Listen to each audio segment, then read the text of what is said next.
नमस्कार, मैं हूं आपके साथ मयंक। आज 12 तारीख है, 12 मार्च है और पिछले 12 घंटे की अगर बात की जाए तो जंग बेहद तेज हो चुकी है। और ईरान ने ये जब से जंग शुरू हुई उसके बाद से ईरान ने अब तक का सबसे बड़ा हमला किया है, ना सिर्फ इजराइल पर बल्कि 7 देश एक बार फिर धुआं धुआं है।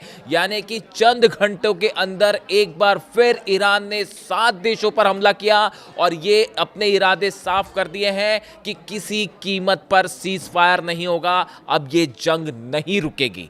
अली खामनेई साहब की शहादत का बदला लिया जाएगा और ये जंग नहीं रुकेगी। तमाम तरह की बातें आपने सुनी सोशल मीडिया पे कि जंग रोकने की कोशिशें हो रही हैं और तमाम देश बात कर रहे हैं। इस तरह की तमाम बातें अमेरिका की तरफ से भी कही गई, डोनाल्ड ट्रंप की तरफ से भी कही गई कि जल्द ही जल्द जंग खत्म हो सकती है। इन सब बातों को सिरे से नकार दिया है ईरान ने और 7 देशों पर हमला किया। इजराइल की मैं अलग बात करूंगा, आप पहले 7 देशों की बात देखते हैं कहां कहां हमले हुए और इसके पीछे का संदेश क्या है।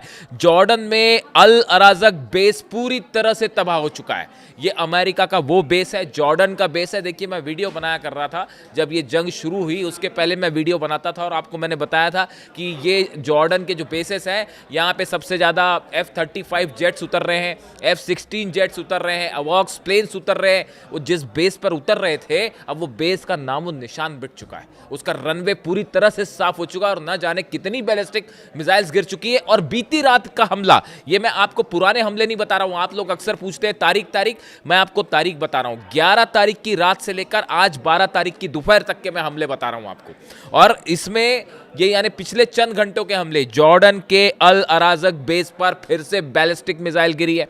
बताया जा रहा है खुर्रम शहर 4 मिसाइल गिरी है, इस बेस के ऊपर बड़ी तबाही हुई है। सऊदी अरब का अल खर्ज में अमेरिका का जो बेस है उस पर फिर से मिसाइल अटैक हुआ है। सऊदी अरब का अल खर्ज अमेरिकी बेस, ये वो बेस है जहां से लगातार युद्ध के लिए जो साजो सामान है वो भी इस बेस पर उतर रहा था। इसको भी तबाह किया जा चुका है। बहरीन की राजधानी मनामा में, राजधानी के बीच में ईरान की मिसाइल गिरी है और उसको लेकर बहरीन की तरफ से बयान भी आया है कि हम इसकी निंदा करते हैं और ये हमला क्यों किया गया। और बहरीन की राजधानी मनामा में देखिए, बहरीन वो उन देशों में शामिल है जिसमें सबसे ज़्यादा नुकसान हुआ है। खासकर उसका नेवल बेस जिस तरह से तबाह हुआ, वो बहुत बड़ा झटका अमेरिकन फोर्सेस के लिए माना जा रहा है। और उसके बाद अब फिर से बीती रात ही बहरीन की राजधानी मनामा में बीच शहर के बीच में मिसाइल गिरी है। इसके अलावा आप बात करें ओमान की, देखिए ओमान उन देशों में शामिल रहा जिसने मध्यस्थता के लिए बातचीत करी ईरान और अमेरिका के बीच में।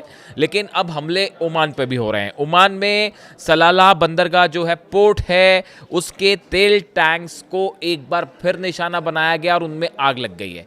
2 हमले हुए ओमान में, एक परसों हमला हुआ था, कल बीती रात फिर अटैक हुआ है। ड्रोन अटैक बताया जा रहा है ये कि ये सलाला जो पोर्ट है इस पर अटैक हुआ। ऑयल टैंक्स जो थे पहले भी उन पर हमला हुआ था, कल फिर ड्रोन अटैक हुआ है और इसमें जो है उनमें आग की लपटें निकलती दिखाई दे रही हैं, धू धू कर जल रहे हैं।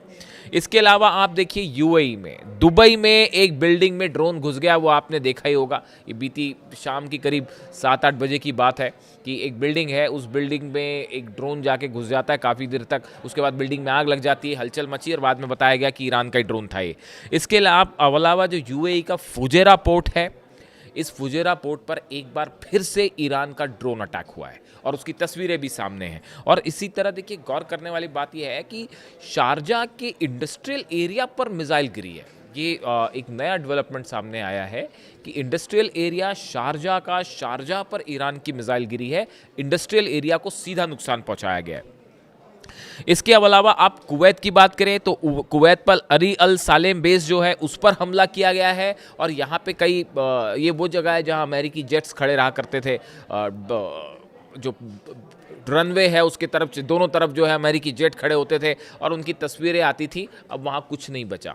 ये बेस पूरी तरह से, कुवैत का जो बेस है अली अल सालेम बेस, ये पूरी तरह से तबाह हो चुका है। और अगर आप इनकी बात करें, जितने हमले हुए ये पिछले, मतलब ये था कि बीती रात 5 घंटे के अंदर करीब करीब ये सारे हमले निपटा दिए गए। यानी आप देखिए, एक तरफ ये खबरें चल रही हैं कि अब जंग कब ख़त्म होगी और इस तरह की बातें शुरू हो गई। ईरान की सेना की तरफ से साफ कह दिया गया है, हमारे सुप्रीम लीडर को आपने शहीद किया, जब तक उनका बदला नहीं लिया जाएगा ये जंग अब नहीं रुकेगी। और ये जंग जारी रहेगी। अब एक बार इजराइल पे आ जाइए। इजराइल पर बीती रात सबसे बड़े हमले हुए हैं अब तक की इस जंग के, और 50 मिसाइल्स इजराइल पर गिरी हैं।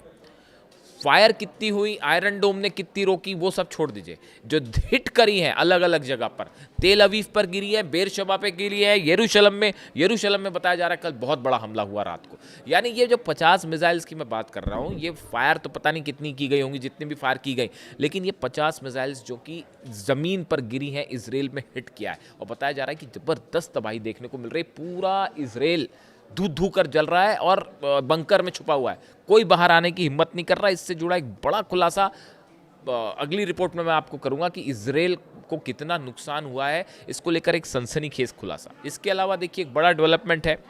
G7 देशों की बात की जाए तो अब G7 देश इस बात पर विचार कर रहे हैं कि हॉर्मूज में जो जहाज़ फंसे हुए हैं उनको निकालने के लिए G7 देश अपने जहाज़ भेजेंगे उनको एस्कॉर्ट करने के लिए।